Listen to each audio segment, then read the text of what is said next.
God Almighty reign. For the Lord. Hallelujah. Yes, hallelujah. Hallelujah.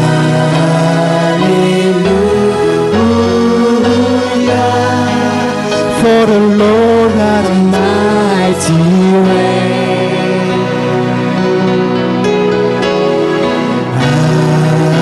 Hallelujah.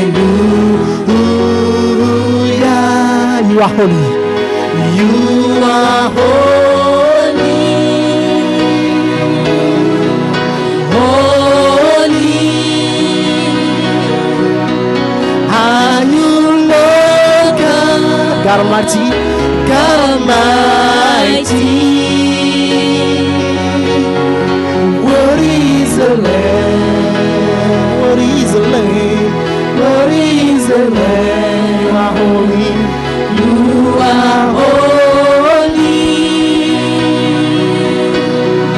Holy. Are you Lord God? God Almighty. Worthy is the Lamb. Worthy is the Lamb.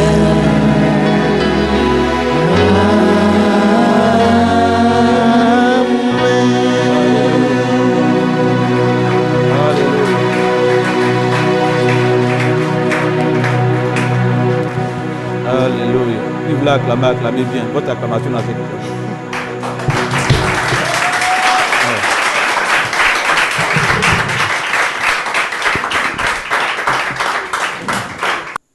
Alors, on va regarder aujourd'hui, comprendre ce qu'est la parole de Dieu.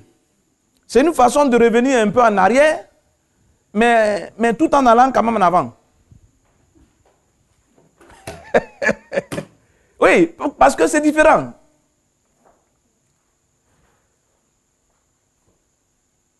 C'est une façon d'aller en arrière tout en allant en avant.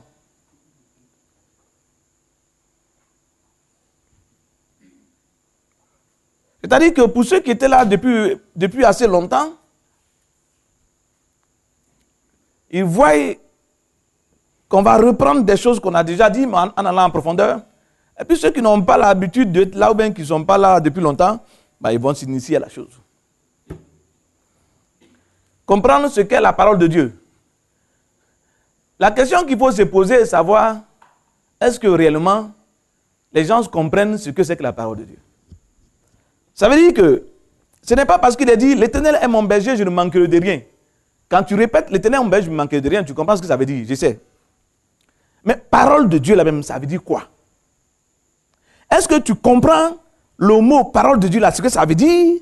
Et puis, est-ce que l'expression parole de Dieu là a une valeur pour toi? Et est-ce que ton cœur croit à la parole de Dieu? C'est différent de ce que vous pensez. Par exemple, quelqu'un peut être chrétien depuis des années et il sait que la parole de Dieu dit, par exemple, que 1000 tomberont à ma gauche, 10 000 à ma droite, je ne serai jamais atteint. Et puis il croit à cette parole-là et il est content. Sans savoir effectivement ce que c'est que la parole-là. Pourquoi? Parce qu'il ne comprend pas ce que cette parole-là fait dans la réalité des choses. Il ne connaît pas la fonction de la parole de Dieu. Il ne connaît pas les caractéristiques de la parole de Dieu pour voir qu'est-ce que la parole de Dieu fait réellement. Dieu même a dit que sa parole là, quand on prononce, ça fait quoi? Il ne comprend pas. Donc il sait simplement que, bon, 1000 tomberont à ma gauche, 10 000 à ma droite, je ne serai jamais atteint. Et puis 1000 tomberont à ma gauche, 10 000 à ma droite, je ne serai jamais atteint. Une telle personne est une personne qui n'a pas foi en la parole. Donc la parole sait que cette personne-là ne la connaît pas. Et donc la parole a un comportement vis-à-vis de cette personne-là qui n'est pas la même avec une autre personne. De sorte que vous trouvez un homme de Dieu à côté qui prononce les mêmes paroles, ça fait un effet. Et puis lui, il vient, il prononce ces paroles-là et ça ne fait pas l'effet que l'autre fait. Pourquoi? Parce qu'il existe une relation étroite entre un individu et la parole elle-même. Et cette relation te définit par la connaissance que tu as de ce que c'est que la parole de Dieu lui-même. Je pense que vous avez compris ce que je dis. En d'autres termes, quand nous ouvrons la Bible, nous voyons ainsi par l'Éternel, ainsi par l'Éternel.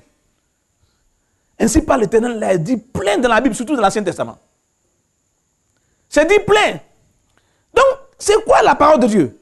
Mais la parole de Dieu, c'est Dieu qui te parle, toi. La parole de Dieu, c'est Dieu qui te parle. Mais attends, c'est Dieu qui me parle? Oui. Donc, la parole de Dieu, c'est Dieu qui parle. Mais la même parole est Dieu.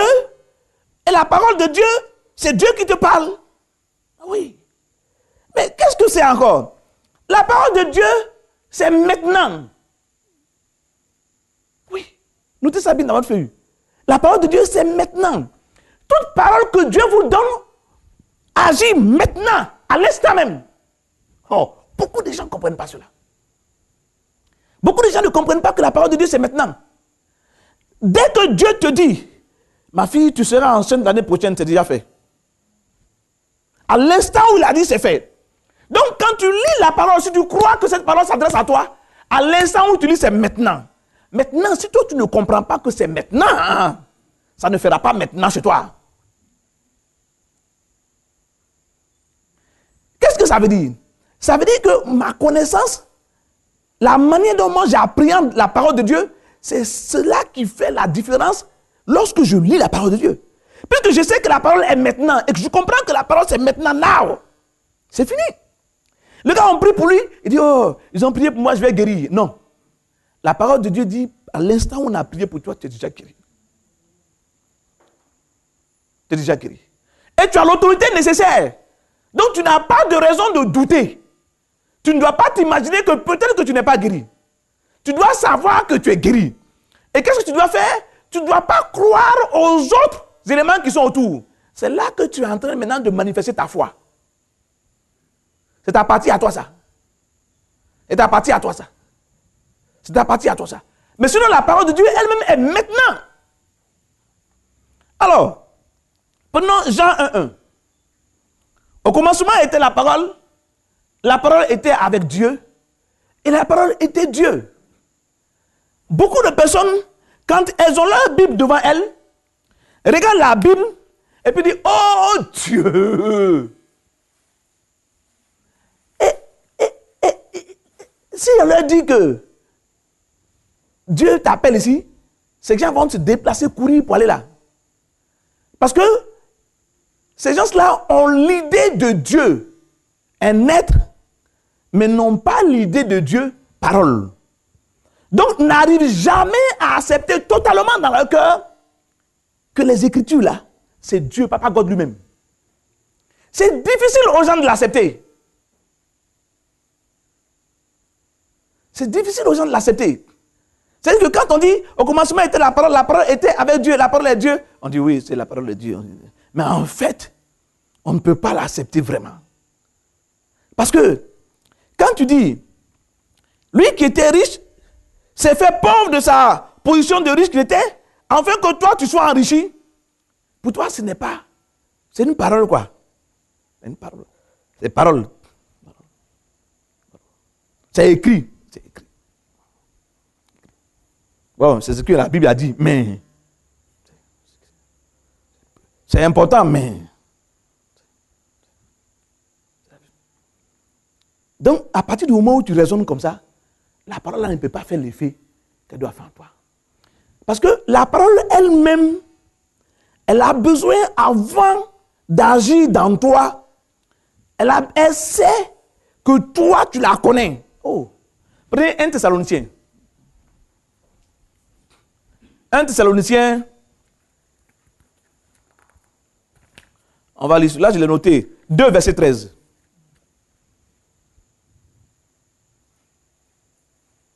« 1 Thessaloniciens 2, verset 13.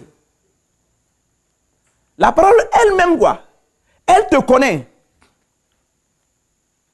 Mais elle sait que toi, tu ne la connais pas. Il faut qu'on se comprenne très bien là-dessus, quoi. La parole elle-même te connaît, mais la parole sait que toi, tu ne la connais pas. 1 Thessaloniciens 2, verset 13. Vous y êtes? On va lire. C'est pourquoi nous rendons continuellement grâce à Dieu de ce qu'en recevant la parole de Dieu, nous vous en avons fait entendre, Nous l'avons reçu non comme la parole des hommes. Vous avez vu? C'est des hommes qui nous ont parlé la parole de Dieu. Mais il dit, mais nous ne l'avons pas reçu comme la parole de Dieu, des hommes. Nous ne l'avons pas reçu comme la parole des hommes. Mais ainsi qu'elle est véritablement, virgule, comme la parole de Dieu, qui agit en vous qui croyez. Regardez très bien. Qui agit en vous qui croyez. Je peux dire encore, qui n'agit pas en vous qui ne croyez pas. Qui ne croyez pas à quoi? Est-ce que ça veut dire que vous ne croyez pas au verset biblique? Non, ce n'est pas de ça qu'il parle. Vous ne croyez pas qu'il existe ce qu'on appelle la parole de Dieu. Et vous ne comprenez pas. Vous ne comprenez pas qu'il y a quelque chose qu'on appelle la parole de Dieu. Ou en d'autres mots, vous ne comprenez pas qu'il y a un homme ou un esprit qu'on appelle parole de Dieu. Et que lui-même, en tant que parole de Dieu, là, lui-même, il est quelqu'un de vivant et puissant. Mais vous regardez ce qui est écrit et vous voyez la lettre. La Bible dit la lettre tue, mais l'esprit vivifie. On dit la parole est vivante. Donc quand la Bible dit la parole est vivante, la Bible ne dit pas très bien la lettre là, que tu lis là.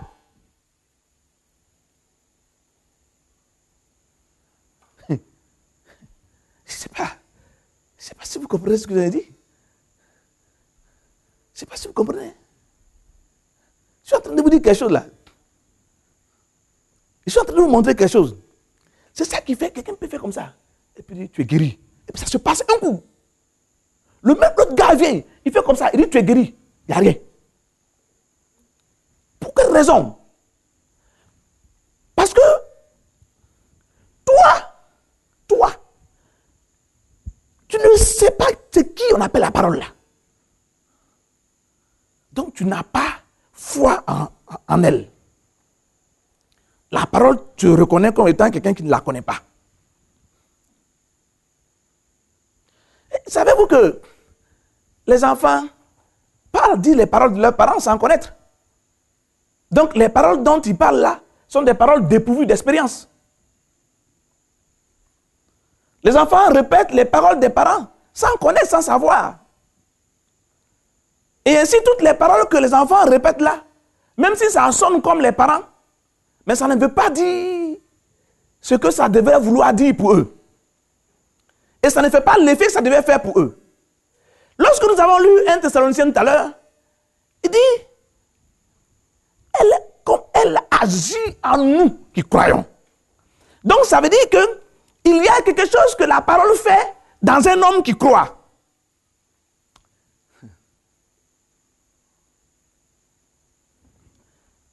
Il y a une dame qui venait ici il y a des années, il y a 3 ans, 4 ans peut-être, c'est là, je ne sais pas, je pense 4 ans, 3 ans, 4 ans. En fait, personne parmi vous ici l'a vue, la connaît, à part Coco, je pense. Naturellement qu'elle est toujours là. Et puis, quand elle venait ici, elle avait commencé à être touchée par l'infimité. Donc, elle avait un pied qui lui faisait mal, elle boitait un peu comme ça. Elle montait l'escalier, elle descendait. Et puis, quand on a commencé à prier avec elle, 2 choses sont passées. D'abord, quelqu'un lui a fait comprendre que la dîme est dépassée. Ça l'a cassé. Je vous demande, vous avez entendu ce que je vous ai dit le dimanche passé, non? Prenez Deutéronome 26, étudiez bien la dîme, vous allez voir. Je vais revenir là-dessus encore. Je vous ai montré des choses là-dessus. Étudiez bien la dîme. Tout à l'heure, je parlais avec mon bien-aimé Achille, et puis Achille me disait, la chose que moi-même, ce qui fait que je crains la dîme là, c'est que Dieu qui a dit, on ne mettra pas le Seigneur ton Dieu à l'épreuve là. Il dit, mettez-moi à l'épreuve quand il s'agit de dîme. Il dit donc il doit y avoir quelque chose. Voilà. Donc elle a suivi ces gens-là. Hier, elle est venue ici. Elle m'a appelé le matin, je ne l'ai pas reconnue. Ça fait longtemps que je ne l'ai pas vue. C'est l'une des seules fidèles que moi, c'est une maman, une dame là, que moi j'ai appelé une fois comme ça, chez elle comme ça.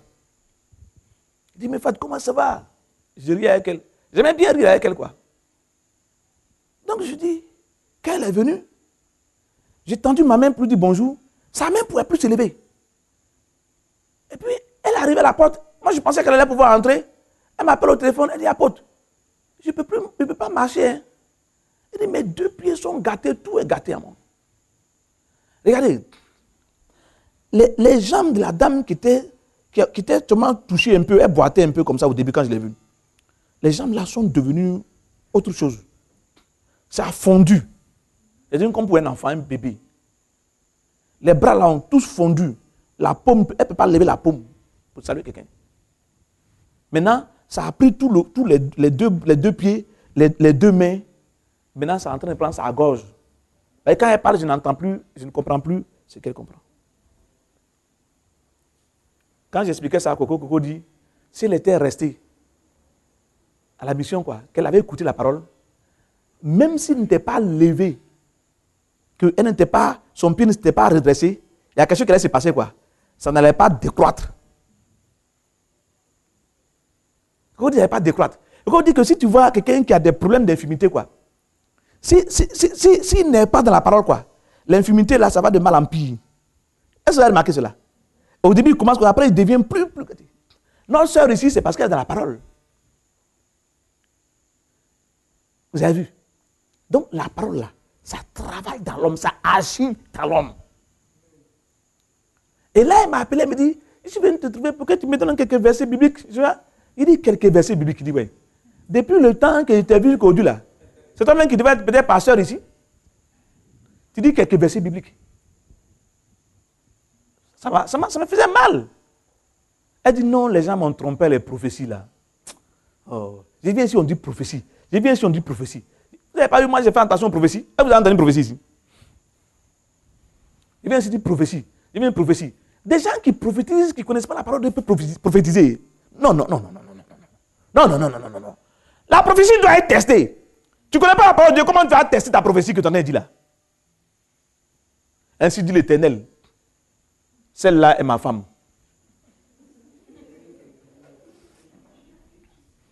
Oui, ainsi dit ton cœur, ouais. Ton cœur de poulet. Donc vous devez bien comprendre la chose. La parole de Dieu, elle-même, elle est une personne. La parole de Dieu. Au commencement était la parole. La parole était avec Dieu. Donc ça veut dire que la parole est en relation étroite avec Dieu. Donc si vous ne connaissez pas la parole en tant que telle, comment vous pouvez imaginer que vous pouvez avoir foi en la parole? Voyez-vous? Vous ne pouvez pas avoir foi en la parole. Vous avez quelques petits problèmes pour avoir foi en la parole. Parce que vous voulez avoir foi à la lettre. Mais vous n'avez pas de relation au-delà de cette réalité apparente qui est devant vous. Donc vous n'avez pas la révélation véritable de la parole. Prenons un verset biblique pour entamer cela. Regardons ensemble Jean 1, verset 14.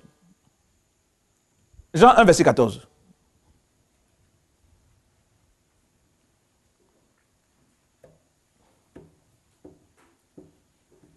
La parole est maintenant. Ce côté-là, seulement si vous pouvez l'appréhender, la parole est maintenant, ce serait une très bonne chose pour vous. Tous ceux qui ont réussi à comprendre que la parole est maintenant là, ils vivent les miracles. Parce qu'une parole, quand tu la comprends, puis tu la prends maintenant en même temps, c'est différent. Mais j'avoue que quand on dit à quelqu'un la parole est maintenant, c'est difficile aux gens de comprendre et d'accepter que la parole est maintenant. Mais la parole est maintenant. La parole, ce n'est pas demain. La parole, ce n'est pas après-demain. La parole, c'est maintenant. Parce que la foi dit maintenant. Et la parole, quand elle est accueillie avec foi, ça veut dire que la parole est valable pour toi aujourd'hui. Jean 1, verset 14. Et la parole a été faite chair. Faites attention à cela. Et la parole a été faite chair. Donc ça veut dire Dieu a été fait chair. La parole a été faite chair. Vous avez vu? La parole a été faite chair. Il faut faire attention à cela. Vous avez tellement l'habitude de l'entendre que vous pouvez ne pas faire attention à cela. Alors, mon Dieu, comment la parole a pu être faite chair? Oui. Attendez, donc Dieu, toi, tu distingues la parole là d'une manière que moi je ne comprends peut-être pas. La parole a été faite chair. Ça veut dire quoi ça? Oui, la parole a été faite chair. Donc, on peut prendre la parole pour en faire chair. Oui. Sinon, on peut prendre la parole pour en faire chair. Ça veut dire que quelqu'un peut prononcer une parole sur une dame et la dame est enceinte. Oui. Vous avez vu? Donc, un chef d'entreprise peut prononcer une parole et puis attirer la clientèle. Oui. S'il comprend, la parole fait chair. S'il comprend que la parole a été faite chair. Si la parole a été faite chair, quelque chose s'est passé et puis la parole est devenue chair. La même chose qui s'est passée pour que la parole devienne chair là. Peux-tu faire cela? Il dit oui, pourquoi? Parce que je suis Dieu, fils de Dieu, je suis de la race de Dieu, sacrificateur de Dieu. Laissez-moi vous faire remarquer quelque chose d'important dans la Bible. La Bible n'a pas dit que il a fait d'eux des sacrificateurs pour les hommes et ils régneront sur terre.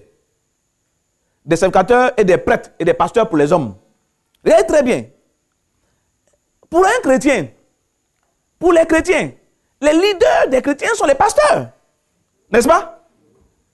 Mais on dit que les fidèles, les chrétiens, sont des pasteurs de Dieu, pour Dieu. Comprenez ce que ça veut dire?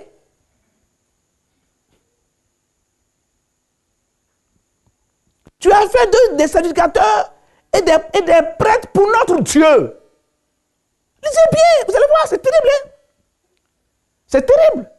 Ça veut dire que nous sommes pasteurs de Dieu, nous sommes marabouts de Dieu. Ça veut dire quoi? Ça veut dire qu'en fait, c'est nous qui faisons les choses de Dieu.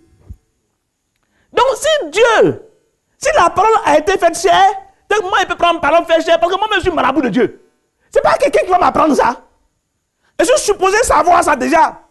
Étant donné que c'est moi-même je suis le marabout de Dieu. Hein? Voyez-vous ce que ça veut dire? Et je suis supposé savoir ça. Donc je dois apprendre à savoir cela parce que c'est écrit, c'est dans la Bible. Il y a trop de choses dans la Bible, bien aimé. Donc je dois pouvoir faire cela. Ah oui, donc je peux prendre la parole et faire chair. Oui. C'est pour cela qu'il faut connaître la parole. Quand tu connais la parole, ça ne veut pas dire dans le sens que je dis habituellement étudier la parole. Hein. Il faut comprendre que... faut connaître le pasteur Gueux. Vous avez vu? Quand il faut connaître le pasteur Gueux, je parle d'une personne. Il faut connaître la personne qui l'appelle parole. Et puis il faut faire confiance à cette personne-là. Si tu fais confiance à cette personne-là, tu vas avoir une compréhension de la parole qui va être complètement différente.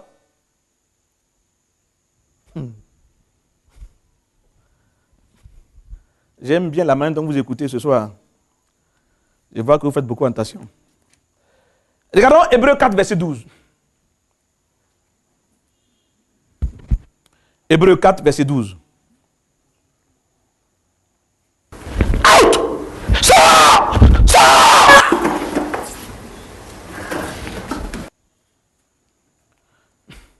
Hébreux 4, verset 12. Il faut que vous ayez votre Bible à Hébreux 4, verset 12, et puis on va entamer en même temps, ensemble. Hébreux 4, verset 12. Il dit, car la parole de Dieu est quoi? Vivante, vous avez vu? Donc, et puis quand la parole de Dieu est vivante là, elle est plus vivante que l'homme. Donc, il ne faut pas t'imaginer que bon, ces paroles, c'est écrit dans la Bible là, ça est là, comme ça. Tu regardes quoi? Tu prends, tu dis, et le diable l'amena encore sur la montagne haute pour le tenter. Tu es assis là et puis tu dis, bon, c'est un papier, c'est écrit comme ça. Non. Non. Non. Non. C'est pas un journal de la place. Vous avez compris ce que j'ai failli dire, hein? C'est pas un journal de la place. C'est une vie. Le Seigneur Jésus dit, la parole que je vous dis là est esprit et vie. Donc c'est un esprit et vie. Le fait de savoir ça là, le fait que lorsque tu lis la Bible ou que tu parles la parole de Dieu et que tu sais que c'est vie et esprit là, c'est ça qui fait que tu as foi. Est-ce que vous comprenez? Lorsque tu dis la parole, tu dis comme ça, sans penser dans toi que c'est esprit et vie. La parole n'est pas un projet. En ce moment-là, elle ne se projette pas. Quelqu'un peut dire la parole de Dieu comme ça est là comme ça fait rien. Un autre qui parle, qui sait que c'est esprit et vie. Oh, bachatara. Quand il dit, ça fait comme si c'était une bombe, quoi. Et puis ça pénètre. Ça va à l'endroit où ça va aller là. Et puis ça revient. Quand ça revient, quoi, tu entends ton oreille, c'est fait.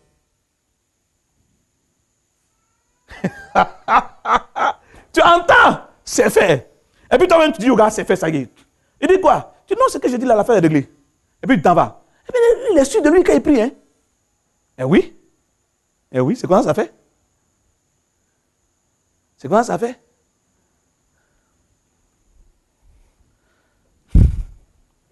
J'essaie de vous faire voir la chose, quoi. Donc la parole de Dieu est vivante. Maintenant, est efficace. Le terme efficace, ça veut dire la force. La force. Mais puis quand on dit la force là, c'est la force de Dieu. C'est la force de Dieu. Alors imaginez-vous ce que vous ne pouvez pas pousser avec ça. Vous savez que la Bible dit que par sa parole, il soutient tout l'univers. Imaginez-vous les astres qui sont soutenus dans le vide. Par la parole de Dieu.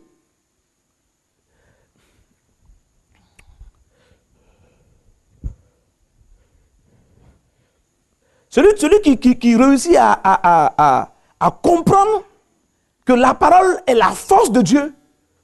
Alors, il y a des gens qui disent, par exemple, ils viennent et puis ils proclament quoi? L'Éternel mon berger, je ne manquerai de rien. Et puis quand ils ont fini de dire, ils disent, ah non, j'ai prié hier, Dieu va faire. Vous avez vu, non? C'est parce qu'ils n'ont pas compris que cette parole-là est la force de Dieu. Mais comme ils n'ont pas compris que la parole est la force de Dieu, la parole aussi n'a pas fait aussi son travail aussi. Elle est agissante pour ceux qui croient, en elle. Voyez-vous? Donc, la chose même que tu dois faire avant de parler la parole de Dieu, c'est que tu dois comprendre qui est la parole de Dieu.